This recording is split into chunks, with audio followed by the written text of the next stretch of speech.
Greetings, Earthlings. We have now taken over your cell phone, MacBook, radio, wherever the hell you listen to your podcast at. Welcome to Back to the Classics, the cinematic podcast that takes you back to the movies of 20 years ago. I am your host, Jay Alonzo, and with me is my good friend and co-host, Kay Williams. What's going on, good brother? Good brother, how are you, my man? We finally got it going. Finally got it going. You know they done messed up putting me in this. They done messed up in putting me in this, bruh. I'm telling you, I've been waiting to do a show that talks about the movies from back when I was a kid, but, now that we're in, 2016, 20 years ago, don't seem that long ago. It don't. What was I? 13? Dang. Yeah, it's a long time. But the movies come up, I'll be like, that didn't come out 20 years ago. Well, you're older than me, so I wasn't 13 when this came out, but, I totally feel you. Well, Kate, let's break down the show to the people. The first segment of our show we call 2-Minute Drill. Kate, why don't you break down to the people what's 2-Minute Drill, man? So what 2-Minute Drill is we're going to rapid fire some questions off, question and answers, and we're going to see if the crowd, if our audience, our eargoers, our listeners, can figure out off top what movie we're going to be talking about that was 20 years ago. Sounds good. And then the next segment we get into is called Real Talk. Real Talk is the real meat and potatoes of the review. We don't be going to movie stats. We go into the actual plot of the movie as if you just sat and watched it with us. And then we get into takeaways. Takeaways is when we're going to talk about our most favorite scenes, our hated scenes, the people we like, the characters, what part of the movie we like the most, what could have been better. Yeah, that's pretty much our takeaways right there. And then, of course, we close out the show with what we like to call quick hits. That's where we go into the fun facts of the movie. Some stuff that you probably didn't know, some stuff you probably didn't know, and wonder, well, why the hell didn't they do that one thing? And then we'll close out the show, and then we'll be back next week to do the whole thing again. So, okay, you ready to do this, man? Yeah, I'm ready. Let's get this popping. All right, so let's kick off 2-Minute Drill. I'm going to let my fellow man go first. Kay, what you got for me, man? All right. In the movie, what character said, and I quote, "Mommy, I don't want to go to school today. I want to stay home and make cookies with you"? Oh, that was an awesome dude, Daffy Duck. Indeed. You got it. Hit me with one. What is the name of the alien theme park? The theme park? The Alien Mountain. That is correct. Indeed. All right. What was the name of the aliens? Like, what type of aliens were they? What would be their classification? Now we're talking about the aliens. The Nerdlucks? They had a name. There you go. The Nerdlucks. There you go. You got it. Yeah. Yep. All right. Well, who was the voice of evil Mr. Schwackham? Oh, that was our good buddy Danny DeVito. Indeed. Excellent. What's the name of the family dog? Charles. And it's correct. I got you. This the game winner right here. You ready? Let's do it. What was the game winning score?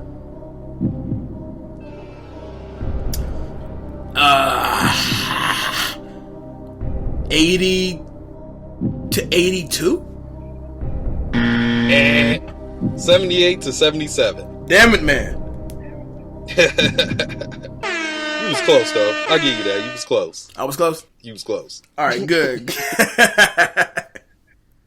So people now know what movie we're talking about. We are hopping in the DeLorean back to 1996, and we're talking about Space Jam, ladies and gentlemen. They don't know nothing about Space Jam. They weren't ready for that. Space Jam, ladies and gentlemen. How long has it been since I've seen this movie? Before we came up with the concept to do this show, I actually watched the movie not even, a month and a half ago. When we finally came up with the concept to do this show, I thought it was the coolest idea to do Space Jam. I'm like, 20 years ago, when you didn't know shit. All you knew was going to the movies, you know? Yep. Man, being an adult sucks. It definitely does. So Kids don't know how good they got it. They just don't know how good they got it. Just So let's get into it, man. Netflix and the Hulus. Netflix and Hulu. I think we were just barely starting to get AOL. Maybe. Right. Dial up. They don't know about that. Man. So let's get into it, Kay, man. Space Jam, original release date November 15th, 1996, with a domestic total of $90 million, with a worldwide total of $230 million. Which is dope. Worldwide. Because they started off with $80 million as a budget. Mm-hmm. So they made that, just in the States alone, they made that 90 mil. With the real quickness. Exactly. With the real quickness. And that ain't even including what they made off of VHS. See, back then we ain't had DVD. It was the VHS. Exactly. So, okay, let me ask you. Did you see this movie in theaters? I did not. First time I saw Space Jams, it was on VHS. Mm-hmm. My dad he was a truck driver. He used to go and get VHS tapes. Mm-hmm. Driving out, and that was the first time I saw Space Jams. I didn't get to go to the movies. And did it change your life? It did, at the age of 13. I mean, because at this time... I wanted to... Go ahead. I was going to say, at this time, Michael Jordan was like basketball Jesus. He was, and I wanted to be like Mike, and then after watching Space Jams, I wanted to play ball. Then I forgot I had asthma, so that didn't work out too well. You know what? I was never taught to play basketball. I mean, my thing with basketball was I can always dribble really good and I can really put on a good show. But when it comes to like actually putting the ball in the hoop, I suck. I'm with you. Join the club. So you were 13 when you saw Space Jam. I was 9 when I first seen Space Jam, and I remember sitting in the theater with my brother Los, my grandmother, and we had just came from church. And usually we worked out this deal with our grandma to where if we went to church with her in the morning, like we get up so early, like God himself wasn't even up yet, to tell you the truth. But we would get up early. Days. Man, them days when church was like 4 hours long, you know what I mean? We get up in the morning and then we would go to church. And then after church, we'd come home, make breakfast. And then later on in the afternoon, we'd always go to the movies. And usually in LA, we go to the Magic Johnson Theaters, RIP to Magic Johnson Theaters. But on this particular day, we went and saw Space Jam. And I remember the theater being packed to the ass. I mean, completely packed to the point to where I think the next like 7 shows were like completely sold out. Dang. Yeah, absolutely. And it was really all from Michael. It was Michael Jordan in a movie with Bugs Bunny. But damn it, we was there. Yeah. I mean, you got to think at that time, back in those days, 20 years ago, Looney Tunes was popping. Looney Tunes was popping. They was on every day. Mm-hmm. They was on Saturday morning cartoons. Mm-hmm. They was even on Sunday during church and after. Mm-hmm. Looney Tunes was heavy in them streets. Absolutely. I'm not even gonna front like I wasn't heavy on the Looney Tunes at that point. Bugs is still my man, hands down. So that's the Looney Tunes that I got his back for sure when it came to a tight squeeze. Mm-hmm. You dig what I'm saying? Yep. So do you remember those old school Warner Brothers logos when it was like it was the Warner Brothers family movies, and the Warner Brothers logo always had Bugs come out from behind it eating the carrot. Yeah, you couldn't miss it. That's how you know that it was about to be magical. Something very magical, absolutely. When I popped in Space Jam the other day to watch it for the show, and that part popped up, it immediately took me back to being, 9 years old at the Magic Johnson Theaters watching Space Jam for the first time. And my 28-year-old self was giddy, damn it. I was so excited to watch this movie. So, as this movie starts, we watch the camera pan down to a young child playing basketball in his backyard. Of course, to the sweet sounds of R. Kelly, "I Believe I Can Fly," which was the graduation song, from. the elementary school song. Then you also got Alcoholics Anonymous. They graduated to that song too. So it was one of those very inspiration-driven songs, if you will. Mm-hmm. Mm-hmm. And then everybody has graduated to that song at least 4 times in their life. But what's funny, when we were taking Dare in elementary school, our graduation song was Kirk Franklin's Stomp. Really? You were deprived. Yeah. Should have been I Believe I Can Fly. Had nothing to do with drugs at all, actually. But the kicker was, I promised to Dare, the whole Dare, nothing but the Dare. See? They didn't take it too far. Hilarious. So we see this kid out there playing basketball, and we obviously know this is a young Michael Jordan. And he's out there shooting, and it's time for bed, and his pops comes outside. Pops played by Tom Berry, who I also looked at him like Diet Carl Winslow. Yep. He plays Michael Jordan's dad. You know, he's checking out his son, shooting the ball, and he's, oh, son, you're pretty good. Go ahead, shoot till you miss. And he's still shooting the ball, whatever. And I've never seen a kid in my day, because if this is possible, I'd probably be president right now. I've never seen a kid predict his future in 5 jump shots. Now, I got a question. And let's be real about this, okay? Mm-hmm. What kid at his age is thinking about going to college? No. It's worse than that. What kid his age is predicting his next 20 years of life? You telling me, you know, at this age, you want to go to North Carolina, and then you want to play in the NBA. See, I don't know. Maybe my mindset was messed up back then. Yeah. At that age, he had to be about 9, 10. I wasn't thinking about taking theater in high school. I wasn't thinking about playing. Exactly. I wasn't thinking about playing football at that time. I was thinking about making sure I was at home at 3:00 to catch Power Rangers, because if I missed an episode of Power Rangers, I was gonna lose my mind. Or Beetleborgs. Or VR Troopers. Yep. They don't know nothing about that. Man, those are the days. All right. So getting old now. Yeah, so young Michael predicts he's going to North Carolina. He also predicts he's going to play professional basketball. And in a really weird way, also predicts that he's going to play professional baseball when it's all said and done. It was kind of dope, because after that, they showed Jordan's history. Space Jam has the coolest opening credits I had ever seen. Yeah, it did. It's Jordan. It can't get no cooler than that, first off. So you got his whole NBA career the first time going through all his dunks, his layups, his shots, his commercials. I mean, he was just a bad man. He was just a bad man. Jordan was dope. They were showing him as the basketball god. As the basketball Jesus that he is, absolutely. So we get past opening credits, and then we get to the press conference in which MJ, and I'm going to call him MJ for the rest of the show. It's easier that way. Indeed. MJ is now at the press conference where he pretty much announces his retirement from basketball. Which is funny because, for the first time, because this movie pretty much tells you when he really retired from basketball to go play baseball. In between that time of playing basketball and playing baseball and then playing basketball again, he was playing basketball with the Looney Tunes. Right. Anybody told somebody that story? Ain't no way you playing basketball with the Tunes. Okay. So you telling me you ain't been around because you've been playing basketball with Bugs Bunny? Okay. Okay. All right.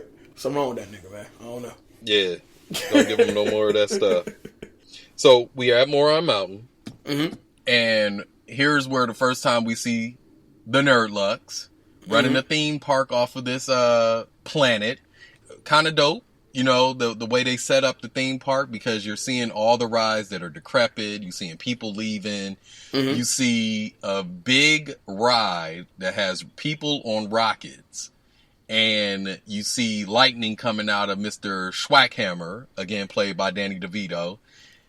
One of the lightning hits the cigar, from the cigar, hits one of the rockets and shoots off. And you got people that saying, don't bring me back here, little kid. I'm pretty sure he was the one that was on the rocket that got shot off. But he was like, Dad, don't bring me here. I don't like it here. Danny DeVito's got a little dilemma going. He want to know, how we can fix this. We need to get some new attractions. You need insurance. And then he gets the bright idea. Let's go ahead and get something more loony. I like that. I think he could have went about it better. But, hostile takeover time. I always felt that what he needed was like insurance. Because when that kid does make that little crack about don't bring me back here anymore, that kid should have died. The way that thing crashed onto the, whatever they are, the moon, that kid should have died. Yeah, there was some kind of moon. But I feel like as Swag Hammer, as a legit businessman, which he clearly is, he would have invested more into insurance. Yeah, yeah. But, you know, at this point, it wouldn't have been a PG thing, because I'm like, he should have did an insurance scam. Just lit the whole place on fire. Call it a night. So the movie went from Space Jam to like the Lincoln Lawyer within like 30 seconds, basically, right? Right. Jeez. So after that, you have the kids. You have Jordan. My fault. You have Jordan. MJ. You got MJ, who's at a baseball game. He's definitely in the D League. He ain't up there in the pros. But, you know, this scene here was kind of iconic because I believe this is how he was really treated when he started playing baseball. Absolutely. The catcher from the other team. Kissing ass. You know, giving him, he was definitely kissing ass, but he was giving him, like, what ball is coming, whether he should swing or not. You know, I was like, you know, he a sellout. But I like his style, you know, because look what he got out the deal. Jordan signed a baseball and a bat. Slider. I sold out too. I ain't even gonna lie. And then you got Jordan striking out, going into the dugout, and you got his whole team kissing his ass. What did the one dude say? He was like, Mike, you strike out? That was a good strikeout. Yeah, man, when I strike out, man, it looks bad, man. It looks nasty, man. Who the hell likes to strike out? Exactly. Exactly. But you know, that's how people, when they get starstruck, that's how they get down.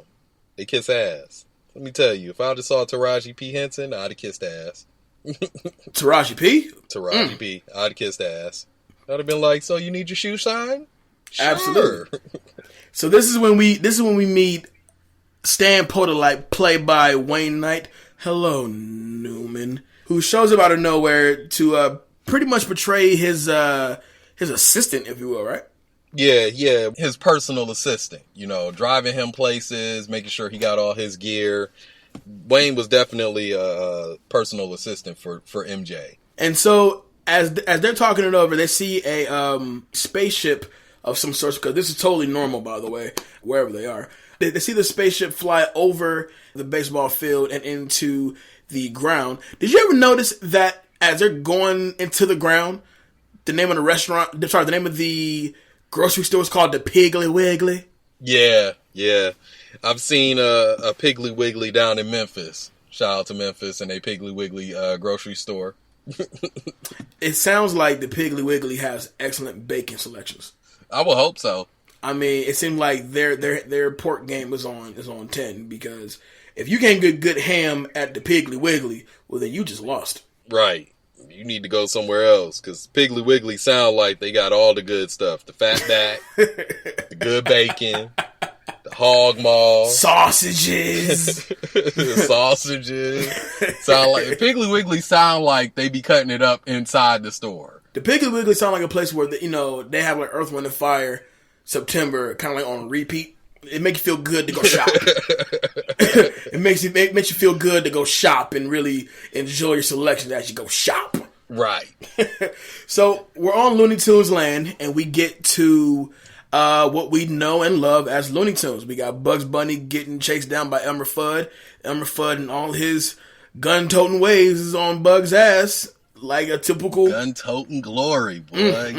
You know he stayed with that hunting rifle. No matter what, he's hunting rabbits. Be very, very quiet.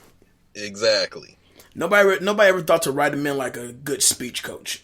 Like Elmer Fudd had to have the worst speech impediment ever. Worse than Porky Pig. But, yeah. True. Terrible. I definitely would say that's a southern backwood talk right there. He stayed out in the rural areas.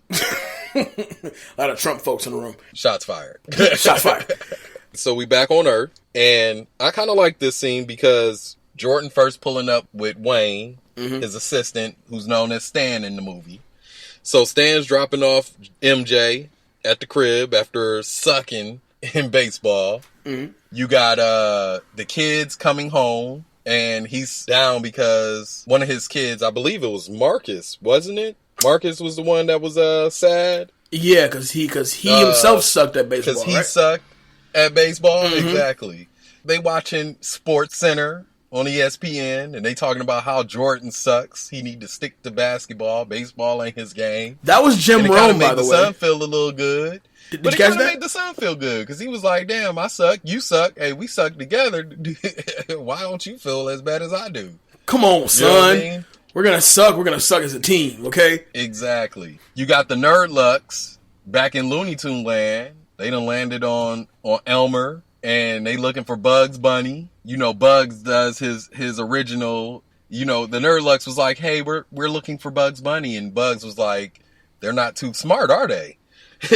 So he was like, you know, does he have long ears? Yeah. Does he hop around like this? Yeah. You know, He was like, nope, I ain't seen him. Straight hood. Bugs Bunny was like them like they was income tax people. Bugs Bunny was one of those cats who just, you know, knew what to say to get out of a tight situation. Definitely do. Whereas life kind of depends on it. But, you know, I like this scene because this scene right here, it showed good interaction. I like the way they implemented a lot of stuff in it. When the Nerdlucks told Bugs, hey, we trying to take y'all back to where we live, get down or lay down. Bugs was like, well, we need to have a town hall meeting. Let me get the other people. You know what I mean? Said, what I liked about it, they should have. He should have told them, get down and lay down. Check this out, Looney Tunes. Either you gonna get down or you gonna lay down. Okay, it's Moron Mountain. Okay, it's about to go down. Beanie but you know what I liked about it was they did a quick shot back to the kids, back to MJ Kids who's watching Looney Tunes, and you got Porky Pig coming in between Roadrunner and Wile E. Coyote, and he's like, hey, we got a town hall meeting. It's an emergency. So everybody dipped off the screen, and the kids was like, yo, what's going on? Where'd they go? What was no cameras allowed? Because this is normal. Right, that's normal. Out of every Looney Tune episode, there's always that one where they just leave. They take a coffee break in between. So now we're stuck for like the next 10 minutes with like a nice cartoon version of some mountains and rock. Exactly. Right, cool. You know, so, and then when, the way they left off the screen is the same way when they go to the town hall meeting, they end up. Wile E. Coyote was on a string with an anvil, got shot off in the air. What'd he do? He landed right in the town hall, roof. Came right through the ceiling. Right on time. Roadrunner sped through the door, right on time. You know, I like that. They implemented a lot of good features in that scene right there. I know it took a while. Especially when, you know, I think the best base head they've ever had as a cartoon character, the Tasmanian Devil, came through there spinning up the joint. Mm-hmm. But it was kind of weird because you always see Tasmanian Devil come through and tear up some stuff, but this time he came through and didn't tear up not one thing. He ain't go nowhere. He just kind of came through and sat down like, you ain't tear up nothing? You ain't even kicked the door in? I just came through here spinning. Let me spin. Exactly. Let me live. So then you got Bugs Bunny telling everybody, hey, these guys have an announcement to make. The Nerdlucks was like, yeah, you guys are coming with us to Moron Mountain. Get down to lay down. And Bugs was like, well, you got to look in the rule book because we got to give ourselves a chance to fight back. To defend ourselves. It was like, right, we got to defend ourselves somehow. So they had a little quick meeting. I'm surprised the whole town hall went in this room. That huge Looney Tunes community all kind of fit in that one room. Right. And they come up with the bright idea of playing basketball because of these dudes' height. Now, I got a question for you. Uh-huh. I'm going to play devil's advocate real quick. Mm-hmm. Take Jordan out of the equation. Why basketball? These creatures were like 1 foot, 2 foot tall. They could have easily picked another sport. Tennis, bowling, golf. They could have got down baseball. They could have did baseball. Well, see, that kind of defeats the purpose because nobody wanted to watch Space Jam if it was like Bugs Bunny and Tiger Woods versus the Nerdlucks on a golf course, you know, or Space Jam football. You got Bugs Bunny and Deion Sanders going at them, you know. It's Michael Jordan just sounds better, man. It do, but it would have been pretty dope to see them going down the 40-yard line. So Space Jam, Bugs Bunny, and Anna Kournikova gets down with the tennis, right? I mean, they could have did Michael Phelps in swimming. Let's be real. Let's get loony with it. Okay. What's another good one? Like Space Jam, like Bugs Bunny, Usain Bolt versus the Nerdlux Olympic edition. Yep, Olympic edition. We could have watched them do boxing. Bugs Bunny and Mike Tyson versus the Nerdlux. Oh, you know what? That could have worked. A big boxing match. What was his name back then? Roy Jones. Not a big enough. Roy Jones? Not a big enough name at the time. Mike Tyson and Bugs Bunny would be money I would pay to see. I mean, you got to think. Porky Pig, Yosemite Sam, Elmer Fudd, Tyson, all got speech impediments. He would have fit right in with the Looney Tunes. It would have went down. I'm telling you, it went down. So, and they loony, so they wouldn't have died. So now now that they've actually established the fact that they're going to play basketball now, the Nerdlux end up at Madison Square Garden, in which the Knicks are playing the Suns. Mm-hmm. This weird guy is going through the stands looking for his seat. He's the only guy in a full trench coat, hat, scarf, sweater. Basically the only New York City homeless person that got into the Knicks game. Hey, he stacked up that bread. And he had that bread going, and he knew one day he would catch a game. And he got him a nice little courtside seat. You know what I mean? So he sits down next to this couple, which the funny thing about it, when I heard about this the other day, I had to like go back and re-watch it to see what it was. You know, I can't make out who the woman is, but the guy is the original voice of, I want to say, Homer Simpson. Really? Dan Castellaneta? That's interesting. He's the original voice of Homer? He is the original voice of Homer Simpson. I think the current voice of Homer Simpson. We salute you.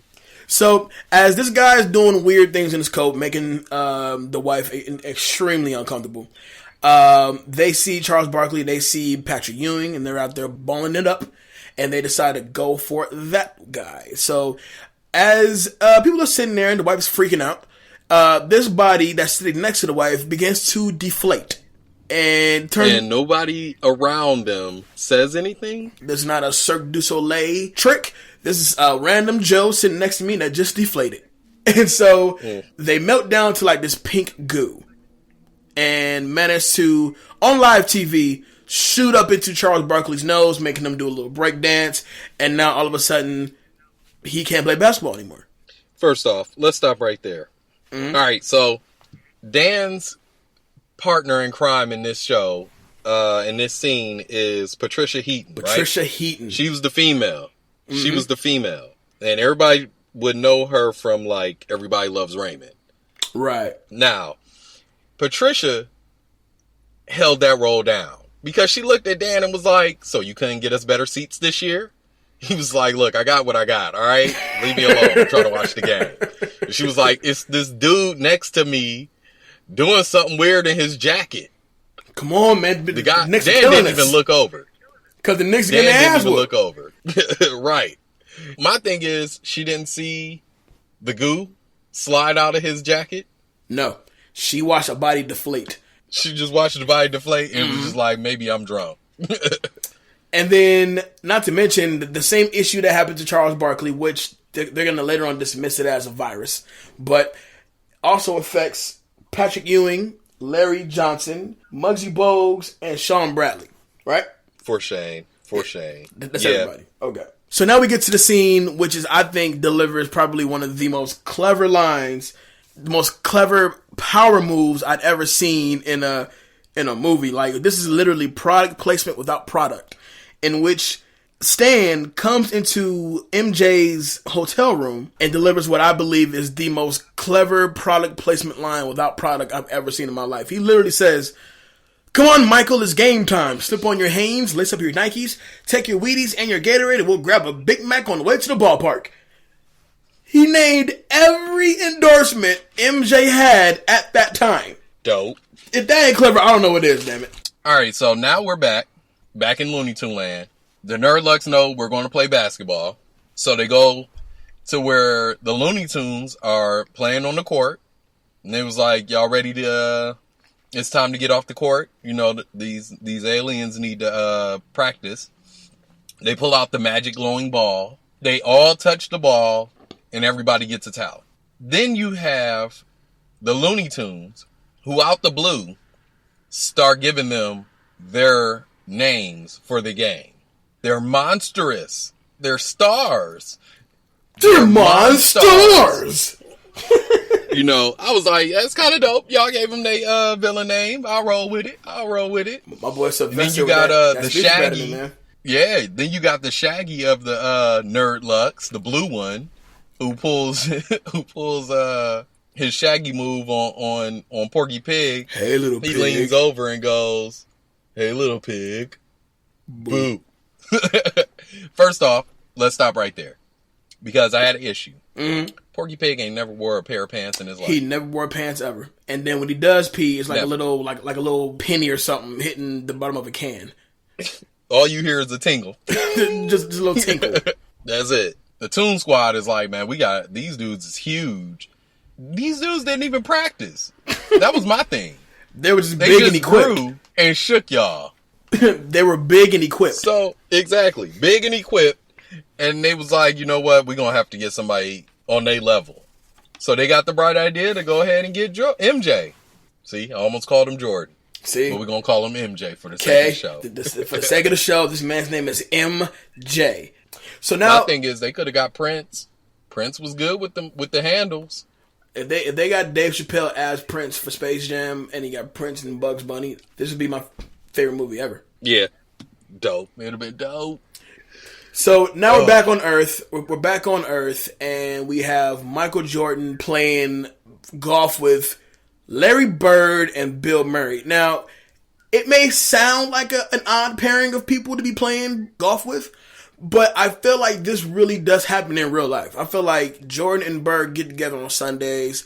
They'll knock back some wine, smoke a stogie, and then they'll go out to the golf course for about 5 hours. Maybe 8. They may do a full 8 hours. They may do a full 8. They could possibly be doing the full 8 here. But they're out there playing golf, and at this moment Bill Murray is trying to convince MJ and Bird to pull some strings to get him to play basketball. I think he could have did it. I would have gave it to Bill Murray. I'd have been like, let me make a call. Do you remember I'd have put him on the worst team, but you know what I'm saying? At least he'd have got his shot. Yeah, so if Bill Murray's playing basketball today, he'd probably be on the Brooklyn Nets. Look, it wouldn't have been too far from him. You remember those old commercials with Bill Murray back in around the time when this movie came out, in which he himself was trying to be a basketball player? Mm-hmm. They should have gave him his shot. A nice good callback. I like it. So he got to prove his worth. So they work on their golfing shtick. MJ hits the ball, and then the ball lands just maybe a foot from the actual hole, and then begins to pretty much go toward the hole by help of our good friend Bugs Bunny with the magnet underneath. I didn't know golf balls had... Shout out to Acme Magnets. Yeah, because Acme Magnets will make something that's not magnetic totally magnetic. I've never seen a golf ball that was magnetic. Exactly. I didn't even know it was metal in the golf balls. No idea. Hey. No idea. That's probably why I don't play golf now. So when the ball finally goes into the hole, they've decided to go over to where the hole is. He decides to get the ball out of the hole and get a good picture while he's doing it. So as he's doing it, he gets yanked into Looney Tune land. They telling him, we need your help. You know what I'm saying? Of course you need MJ's help. He's Jordan. He is the basketball god of this time. So, Jordan was like, well, let me see your facilities. They take him to the gym. It definitely looked worn down. The rim hanging off, everything dirty and dusty. They got cobwebs on everything. Yeah, that's that bleachers is broken. Yep. And then they was like, ain't nothing but a little spit shine. Go ahead, get spit off. Everybody spitting on the ground, and Tasmanian Devil cleans up. Lemony a little fresh. Unhygienic. It was disgusting how they cleaned it, but it got cleaned though. Mm-hmm. Here's our issue. They showing off their skills using Jordan as the ball. How you gonna use MJ as the ball? Y'all just broke his spine, his knees, his ankles. His career's done. He's dead. Now this is when the Monstars show up, right? Yep, this is when the Monstars show up, and they, the one that took Muggsy Bow's powers, hops on somebody's shoulder and be like, "We the Monstars," and he shows off how he can't spell. So now we get back to Earth. Muggsy, Larry Johnson, Patrick Ewing, Charles Barkley, Sean Bradley, they're all getting checked out for what they think is like a virus that's only affecting basketball players. And you ever notice in this scene, the doctor's walking down the hallway with them, explaining it to them, just before the 4 tall ones in the back kind of hit the wall and fall over. You ever notice that Muggsy Bogues doing like the Spike Lee walk, where he's not really walking, he's more like floating? He just got that glide going. He just got that cool little glide going, like he's just moving his shoulders, you know? Are you walking right now, Muggsy, or are you like on a tricycle or some shit? They tricycled him. You know, he was already short. So now they're going through their issues. You know, Charles Barkley is saying, you know, he'll never date Madonna again. Sean Bradley wants to go back to being a missionary. They're all kind of go through their woes to figure out what has caused them to go through these issues. They can't really figure out what it is. You know, they can't figure out nothing. They like, I don't know what it is. What's going on? We got this disease. We dying. And I can't play basketball no more. Damn it. Right. So now we're back in Looney Tune Land, and we get our first introduction to, I believe, the ever sexy Lola Bunny. Lola, dope. She held that joint down. Held it down. Just don't ever call her dog. Right. She ain't like that at all. Definitely chewed up bugs for that one. So at this moment, and she dunked on him if I remember correctly. I believe she did dunk on him. He wasn't about that life. So at this moment right now, MJ is basically, you know, convincing Bugs and them that he can play with them, but he needs to get his stuff. He needs his practice shoes. He needs his practice jersey. He needs it all. He needs his North Carolina shorts that he wear under every game, he wears on every game Which he is plays. a fun fact. That is the absolute truth. Every game Michael Jordan played, he always wore that practice jersey underneath. He wasn't hot. He wasn't sweaty in that. He was. You can't tell me he wasn't. So Bugs and Daffy, they make their way back to Earth so they can pretty much break into MJ's house, steal his shit, and leave to get back to Looney Tune Land in enough time. At first, they have to overcome Charles, who is not the nicest bulldog in the world. I honestly think he was misrepresented in this, okay? Charles looked like he was helping, but he was also protecting at the same time. He ain't know them. He don't watch Looney Tunes like that. He don't know them people. So he saw somebody up in the crib. Once they bypass Charles, and then the kids hear a ruckus afoot, and they see what's going on. In which case, we see the kids interact with Bugs Bunny and Daffy Duck once again, playing it off like this is normal. Your dad, you know, this is cool. Your dad's not home right now because he is in our world playing basketball with us. My thing is, didn't nobody think to say, how'd you get in here? Ain't nobody call their mom and be like, we got cartoon characters in the crib. Okay, nobody called the police. This is a 90-minute movie. I don't think they thought that far ahead. That should have been good parenting. So, you see somebody in the house, you go for help. Rule number 1. Now we're at the meat and potatoes. We're at the game. The kids get their dad stuff from Charles. They give it to the Looney Tunes. The Looney Tunes are back on the golf course where Stan is still digging in trenches trying to find MJ. You know, and he sees Daffy and Bugs walking across the lawn. He follows them. He gets into Toonland after Bugs and Daffy. They're at the game. Exactly. It's about to go down now. Mm-hmm. So everybody's geared up. Everybody's ready to get the game popping. Stan pops out like, hey, I told you I was going to find out where you was. It's my job to make sure you're good. For the first half, the Tunes got beat. Destroyed. Everybody was in a stretcher. Everybody was hurt.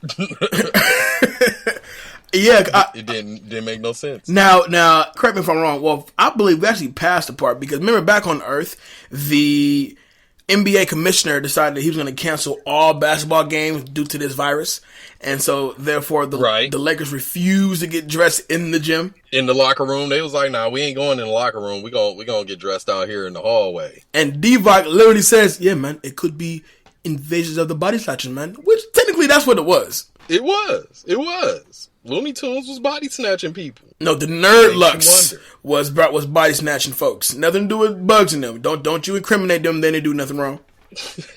Now, going back to the game, the part that I love, one of the parts that I love the most, Foghorn Leghorn and his great southern ways is, I say, I'm ready to get in this here game, boy. And as he's trying to get his ball on, one of the tall Monstars pretty much roasts him with no problem. And he gives what I think is the best line in the movie.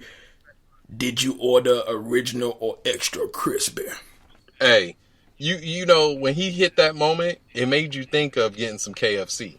It did, but it also made me think, you know what? Looney Tunes had a lot of Southern Confederate flag-driven characters. Of course.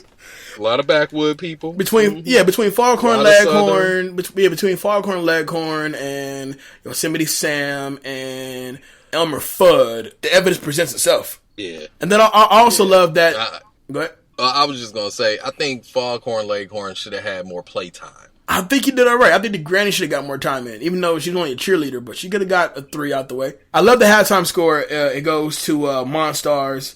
It was kind of one-sided, isn't it? Versus the Toon Squad's 18. Yeah. That was a great little pun. Yeah. That was awesome. They definitely was destroying them score-wise. My thing is, Marvin the Martian was the referee. Where were the fouls? Man, this is Looney Tune land. Ain't no fouls.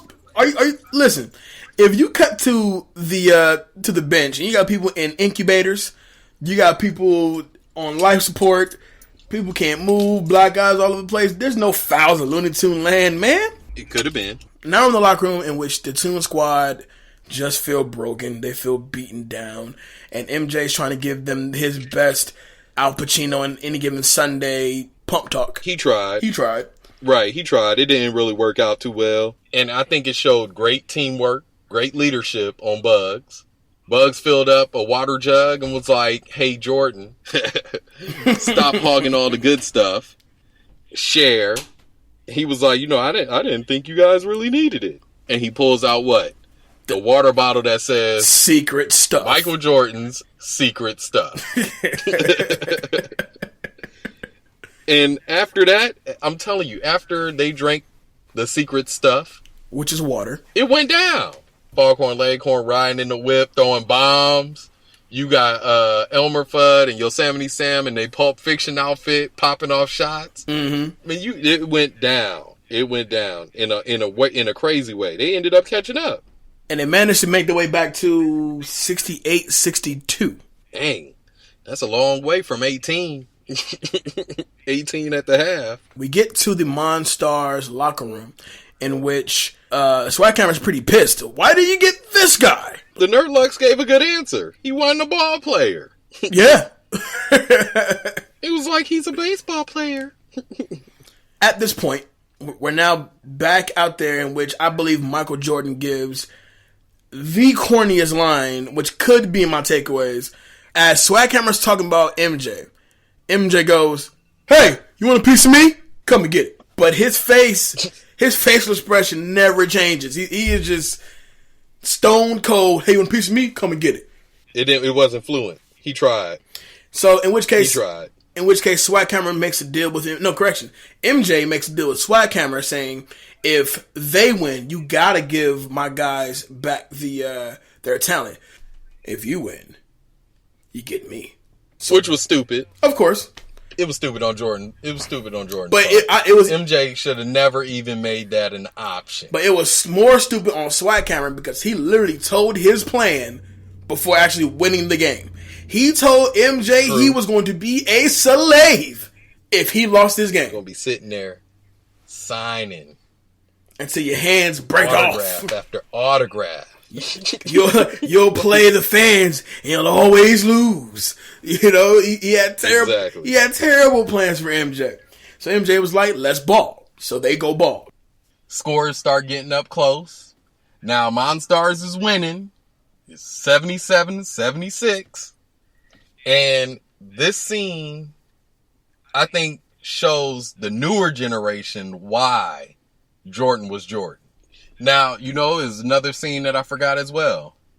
Which one? Bill Murray comes in to help out. To replace That's Stan. what helped them get their points up. Exactly. That is definitely... Bill Murray came out. See, and that's what makes me think Jordan should have gave him a shot.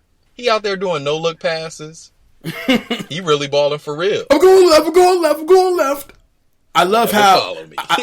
I love how MJ asked Bill Murray, "Hey, Bill, how did you get here?" "Oh, I know the producer. He's a friend of mine." It was such a clever line that only Bill Murray could say, because the producer of Space Jam was Ivan Reitman, and this guy produced Ghostbusters 1 and 2, Yeah. and Groundhog's Day and other Bill Murray stuff. So him and Bill Murray have a great relationship. So I thought that was a cool real life pun to mention in the movie to kind of explain why he even made it to Looney Tune Land. Yeah, because I definitely didn't know that until you just said it. And I love how Swaghammer called him Dan Aykroyd. That another part that cracks me up every time. Shots fired. Shots fired. All right, so you got Bill Murray out here shooting. He helping out Jordan, no-look passes, holding it down with the Toon Squad. Mm-hmm. They get their points up. Now we looking at what, 77, 76? 77, 76. Mm-hmm. Buzzers going down. They got what, 10 seconds, 5 seconds on the clock? Mm-hmm. And Jordan does the iconic jump man. The damn jump man. With a Toon spin. Mm-hmm. He does it with the Toon spin. Hit him with the Stretch Armstrong for the win layup. Now, at this time, I thought that Michael Jordan can actually really stretch his arm. I'm like, this man is not a human. He's a god. He cannot lose a game, Right. Who does the half court shots now? Steph Curry. Steph Curry. Yep. See, you might want to put Steph Curry up there with him. I can see Steph Curry doing a game against Bugs Bunny and them. Steph Curry he's too monotone, man. I mean, so is MJ, but oh no, the Toon Squad. It may still work out. The Toon Squad wins the game. Final score is 78-77. 78. Toons win. And of course, Swaghammer's now pissed off. Well, I can't wait to get y'all back to Moron Mountain. I'm gonna kick your ass and all kind of stuff. He's pissed off. And in which case, MJ asks the Monstars, "Why do you take crap from this guy?" Then they stuff him on a rocket and they shoot him straight out of the arena, which is probably the funniest part to me in the movie. It is. But what's kind of crazy is why they didn't do that from jump. They could have been did that. Once they got big enough to go handle themselves, they could. If I was them, I would have got big enough to go and see Swaghammer, fold him up into a basketball, kick him really hard out, and I have no reason to go and bother Looney Tunes anymore. But for the sake of a movie, Let's go ahead and do it. For the sake of the movie, we'll wait till the end. Once Swaghammer's out of the picture, he's gone, finito, and a deal's a deal. They gave him back the talent, back into the ever glowing ball, which is only CGI until Michael Jordan touches it. I don't know if you noticed that. Yes. And in which case, it was all CGI up until the end. Mm-hmm. And then Stan reminds, "Hey, you got a game in 5 minutes," and so they break out of there, and we're now back on Earth, where Michael Jordan just can't wait to suck at baseball again. Which is another crazy part, because you got the game waiting on MJ. Mm-hmm. Nobody started nothing until MJ comes. Then you have the spaceship that flies out of the sky and lands on the pitcher's mound, and everybody is in amazement but confused at the same time. You got my man Wayne popping out with the bullhorn like, "Ladies and gentlemen, Michael Jordan." And his son throws up a thumb.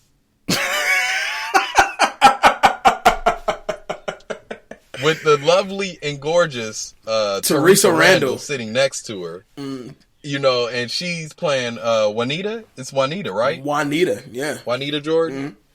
Yeah. She ain't say where the hell he been. He been gone for how long? She didn't seem the least bit concerned at all.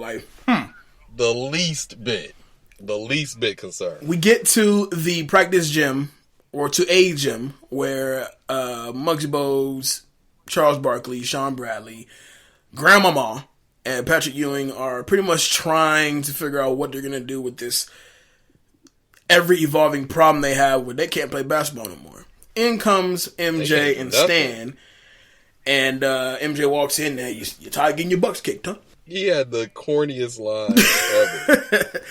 And next thing you know, he breaks out this glowing ball once again, and he's acting like this is just totally normal, by the way. He breaks out this glowing... It is normal. It's yeah, normal. Totally normal. He breaks out this glowing ball, and they're looking like, okay, what the hell is that? Why do you have that? And MJ goes, touch it. Touch it. Go ahead. Yeah, you want Just touch it. So, if I came to Everybody's UK, scared. I had a glowing ball. I'm not going to tell you what it does if you touch it, but... I ain't gonna touch it. I ain't gonna lie to you. I don't trust it. So you're not going to touch it? Friends or no friends, I ain't touching it. I'm already sick. I done lost all my skills. What happened if this just makes me worse? Nope, I'm good. Listen, I might die if I touch that ball, so I'm not going to touch that ball. No. Exactly. Patrick Ewing touched it first? It is Patrick Ewing. Patrick Ewing, Ewing Pat touched Ewing it first. touched it first. You know, he gets a nice breath, like, oh, I didn't die. And then they all touch it. Next thing you know, they're all breakdancing, and then they all got their talent back again. And Grandma Mom's hitting his slam dunks. They're all hitting layups and passing to each other, and they're just feeling good and great. And as MJ and Stan are walking out, they ask, "Hey, Mike, why don't you come play a game with us?" And Mike's like, "Nah." He says, "So what you gonna do? Play baseball some more? Leave the baseball play alone, man. You know he doesn't play basketball anymore." With Stan saying, you know, they don't think you got it anymore. I kind of like the way they did that, because it made me wonder. The next scene that we see is Jordan coming out of retirement, going back to the Bulls in his first game back. So it kind of made me wonder, the people in the stands, were they a part of the movie?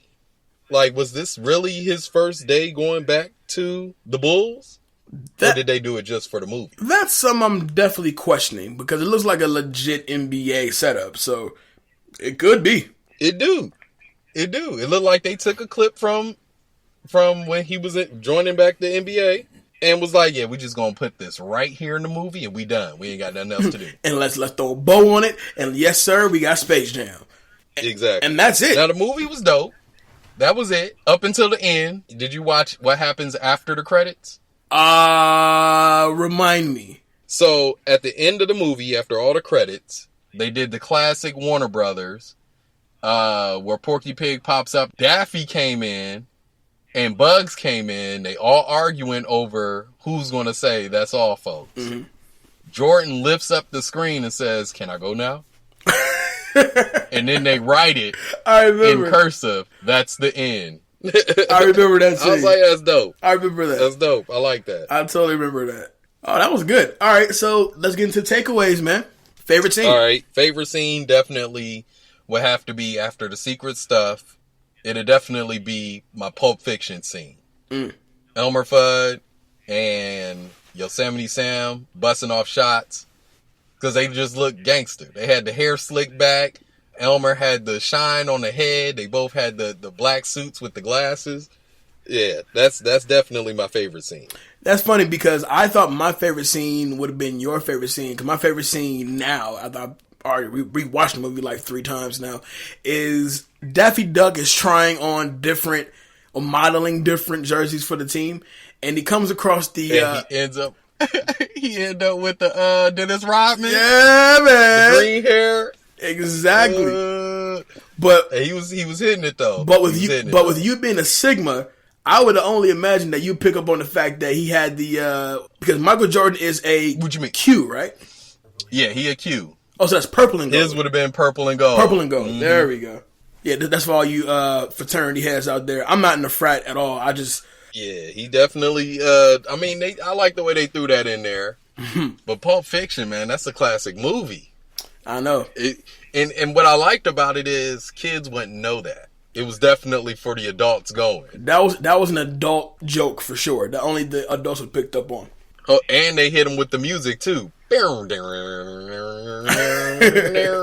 was like, I see. They did it though. All right, let's go with worst scene in the movie. Worst scene: everybody kissing Jordan's ass in the dugout. I'd have to agree. I forgot to mention the line, which is probably it's my favorite line, but it's also like one of the worst lines ever. In which case, the coach and the assistant coach are looking at Mike and like, he looks good in that uniform. Yeah, can't teach that. Like that's the best thing you can say about my man. He said it because he knows that that's like That's like some women when they see an ugly baby, they be like, "Oh, his clothes is nice. Yeah. He's cute in them clothes." Oh my God, That's a nice haircut. He got some nice shoes on. Oh, look at them shoes. Right. They definitely treated Jordan like a ugly baby.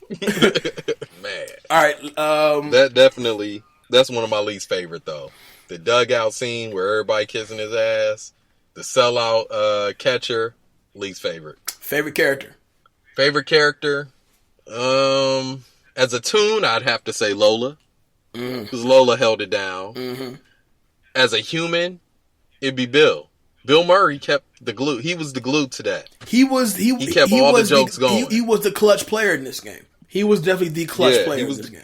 The comedy relief when they left Jordan after he got sucked into the hole. Yeah, you think we should wait for Jordan? Nah, he's okay. He probably was just running away from that Stan character.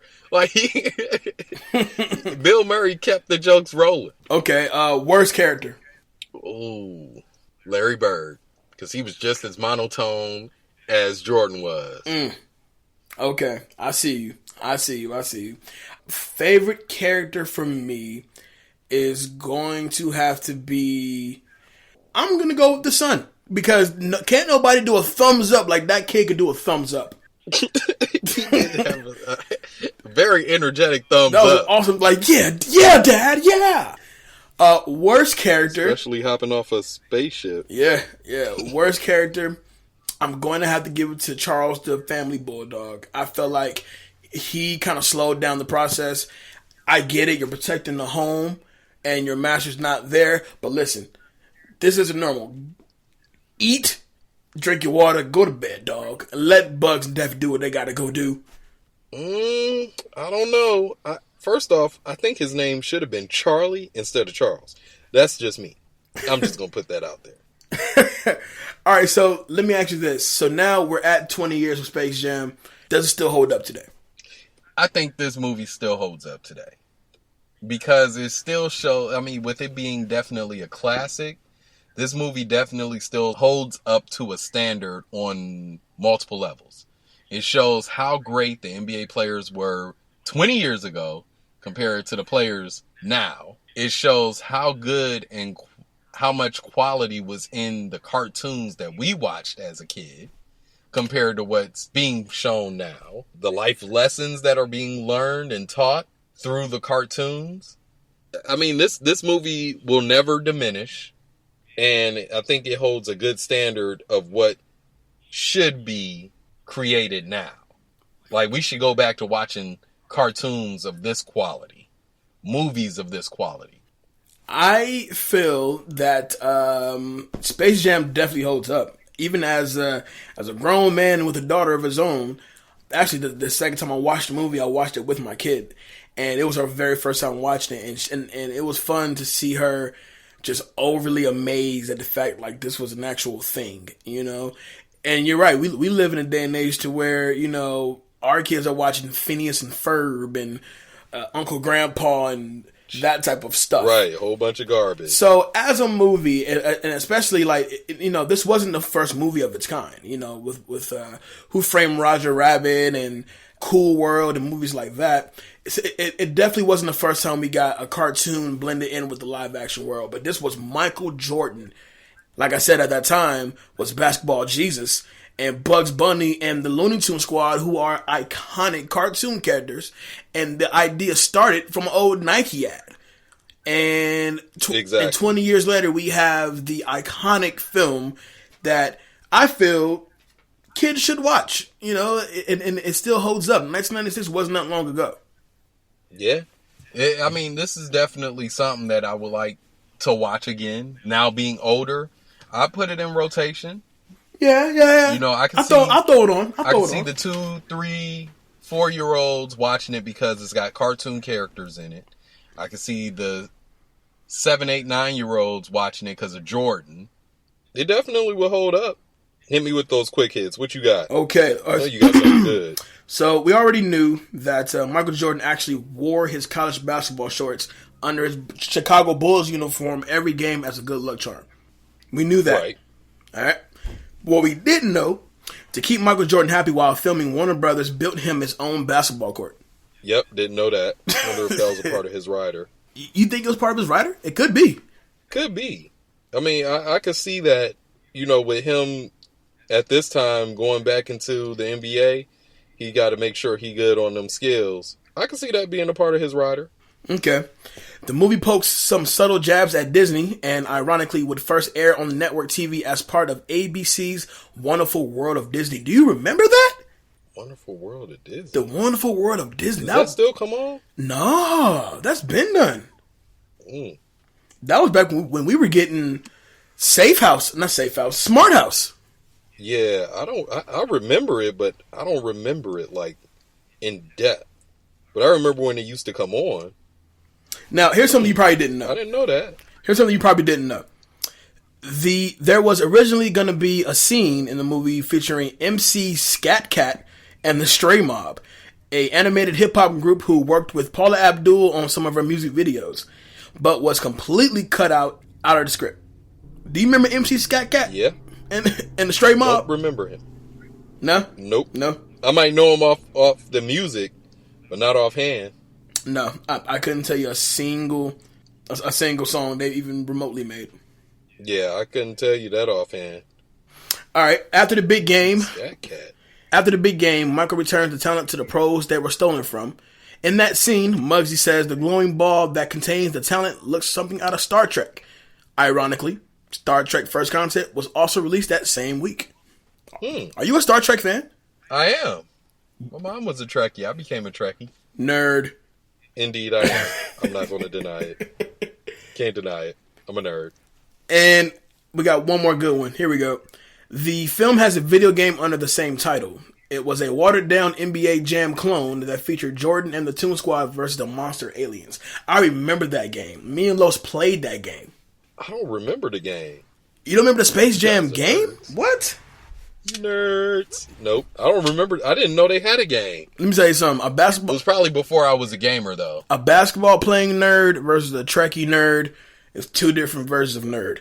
I give you that. Let's not compare nerds here, okay? I give you that. And that's it, man. 20 years. Space Jam. Hey, you know what? Space Jams went down so smooth. I can't wait till next week.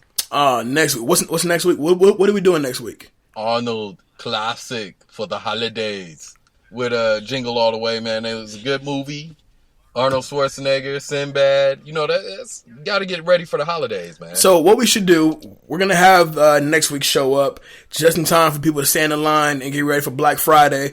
After they have their Thanksgiving dinner and whatnot, they're going to be standing in line at that local Best Buy, listening to the next episode of Back to the Classics. Yeah, It's the best way to kill out that time. You're gonna be standing in line. Kay, you can listen to it 2 or 3 times if you're gonna be sitting in one of them chairs. Kay, let the people know where they can find you at, my man. You can reach me on Facebook at Kay Williams. You can also hit me up on Instagram and Twitter at PHA1914. Snapchat PHA1914. I'm there as well. Holla at me. Where can they find you, Jay? They can find me on Snapchat and Facebook just at Jay Alonzo, and Instagram and Twitter at I am Jay Alonzo. And don't forget to like, share, and subscribe right here to Beat Network. Check out our other shows. Los, thank you so much for this opportunity, man. We will not let you down. We're only going to keep getting bigger and better from here, man. Ladies and gentlemen, back to the classics, y'all. We'll see you next week. Peace. Peace.